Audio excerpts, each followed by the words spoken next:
मित्रांनो, सुरुवातीलाच आपल्या जिल्ह्याचा पालकमंत्री यांना त्यांनी राज्याचे उपमुख्यमंत्री आपल्या शहरामध्ये आलेत, आपल्या जिल्ह्यात आलेत, आपल्या सर्वांच्या वतीनं मी देवेंद्रजींचं मनापासून स्वागत करतो। आज जवळपास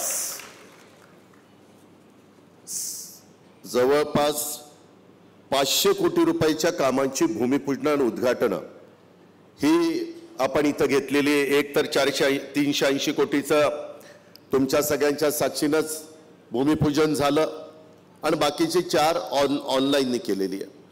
लवकरच लोकसभेच्या निवडणुकीची आचारसंहिता लागेल।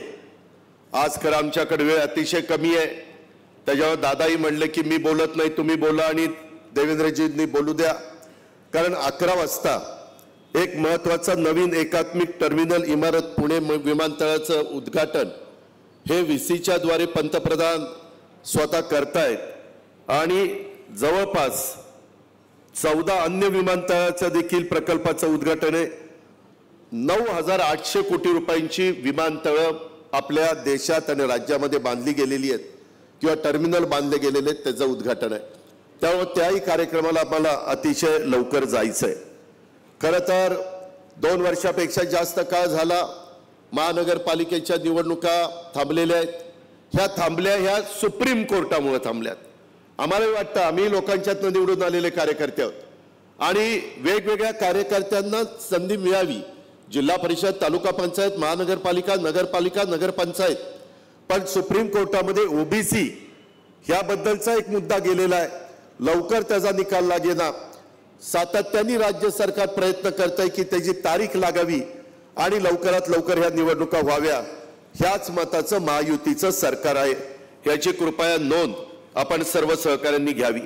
मित्रांनो, आरोग्याचा प्रश्न किती महत्त्वाचा आहे कोरोनाच्या काळामध्ये उभ्या जगाला कळलं, राज्याला कळलं, देशाला कळलं, पुण्याला देखील कळलं आणि त्या काळामध्ये hospital, paramedical staff, nurses, doctors यांची किती गरज आहे हे आपल्याला सगळ्यांच्या लक्षात आलं आणि त्याच्यातूनच नंतर गेले 2 वर्ष हे महानगरपालिकेची मुदत संपल्यावर चंद्रकांत दादा पाटील असतील, मी असेल, देवेंद्रजी असतील, भीमरावजी असतील, आम्ही सगळ्यांनी की बाबा कामं झाली पाहिजे, शेवटी निधी मर्यादित आहे आणि त्याच्यातून ही कल्पना पुढे आली की आपण एक मल्टी स्पेशालिटी हॉस्पिटल उभं करायचं आहे।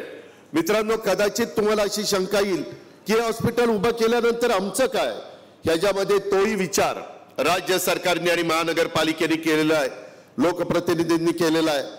450 बेड ज्यावेळेस इथं होणार आहेत त्याच्यातले 10% बेड्स पूर्णपणे मोफत आणि 6% बेड शासकीय दराने, अशा प्रकारे 16% बेड्स हे सर्वसामान्यांच्या करता ज्यांची ऐपत नाहीये परंतु त्यांचं आरोग्य चांगलं राहिलं पाहिजे त्याकरता ह्या इमारतीमध्ये ती व्यवस्था ही आपण केलेली आहे। त्याच्यामुळे कुणी काळजी करण्याचं कारण नाही, शेवटी लोकांचे प्रश्न सोडवण्याच्या करता आम्ही सगळे जण काम करत असतो। आज इतरही अनेक प्रकारची उद्घाटन आणि भूमिपूजन झालेली आहेत, हेही आपल्याला सगळ्यांना माहिती आहे। मित्रांनो, हे हॉस्पिटल करण्याच्या करता मीच अनेक नगरसेवकांना इथं निवडून आणलंय, काहींनी चंद्रकांत दादांनी निवडून आणलंय, म्हणजे दोन्ही दादांनीच लोक निवडून आणलेली, बाकी कुणी आलेलं नव्हतं। एक तो भाजपचे तरी दादा असू द्या किंवा राष्ट्रवादीचा तरी दादा असू द्या, आणि ह्याच्यातून त्यांनी प्रयत्न केला परंतु त्या काळात कुणालाच हे रेटलं नाही। आता मी बोर्ड बघितले 10 वर्ष 7 वर्ष काही नाही, हे मी खरं बोलतो। त्याच्यामध्ये 2 वर्षात आम्ही शेवटी काय ठरवलं, मी देवेंद्रजींना म्हणालो, देवेंद्रजी आपल्याला हे करायचंय, आपल्याला मर्यादित प्लॅन आहे। मग देवेंद्रजी म्हटले की आपण असं करू, मल्टी स्पेशालिटीचा विचार करू आणि त्याच्यातनं हा विचार पुढे आला। तो दादांनाही आवडला, तो मलाही आवडला, तो भीमरावजींना पण आवडला आणि त्याच्यातून आता इथं चांगल्या प्रकारचं हॉस्पिटल उभं राहतंय।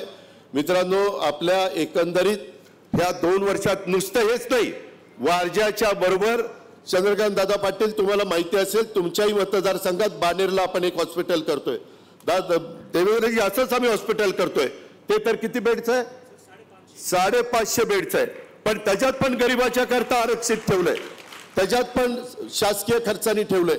त्यामुळे तुम्ही काळजी करू नका, आम्ही 30-30 वर्ष समाजकारण राजकारण करणारे कार्यकर्ते आहोत आणि त्याच्यामुळं हे बारकाईनं गोरगरीब समाज, दुर्लक्षित समाज ह्या करता काय केलं पाहिजे हा सगळा विचार करून आपण हे निर्णय घेतलेले आहेत.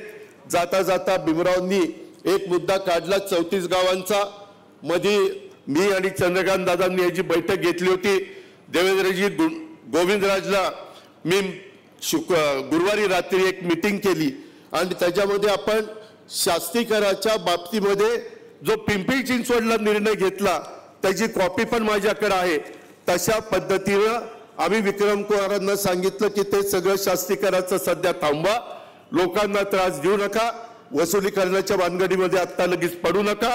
त्या संदर्भात महायुतीचं सरकार, एकनाथराव शिंदे, मी, देवेंद्रजी, चंद्रकांत दादा पाटील आम्ही त्याच्यातनं मार्ग काढतो. यदा कदाचित आचारसंहिता लागली तर मी तुम्हाला सांगतो ती आचारसंहिता संपल्यानंतर तशा प्रकारचा GR एकनाथराव, मी आणि देवेंद्रजी आणि चंद्रकांत दादा पाटील हा काढू आणि शास्त्रीकराचा जो काही एक ऐरणीवर मुद्दा आलेला आहे त्याच्यातनं पण मार्ग काढून देऊ. आपण काळजी करू नका. कुणी काही आणखी निवडणुकीच्या निमित्तानं सांगतील काही ते खरं नाही. शेवटी सरकार इथं आपलंच आहे, आपणच तिथं काम करणार आहोत आणि त्याच्यातनं प्रश्न सोडवणार आहोत. मगाशी बोलत असताना एक भीमरावांनी सांगितलं की नरेंद्र मोदी साहेबांच्या नेतृत्वाखाली काय काय कामं चाललेली आहेत देशामध्ये. मी एवढंच जाता जाता सांगतो जनतेहो, आता तिसऱ्यांदा नरेंद्र मोदींना पंतप्रधान करायचंय एवढाच आपला सगळ्यांचा निश्चय आहे. एवढी खुणगाट मनाची बाळगा आणि या सगळ्या विकास कामाला मी हार्दिक शुभेच्छा देतो. ABP माझा, उघडा डोळे बघा नीट.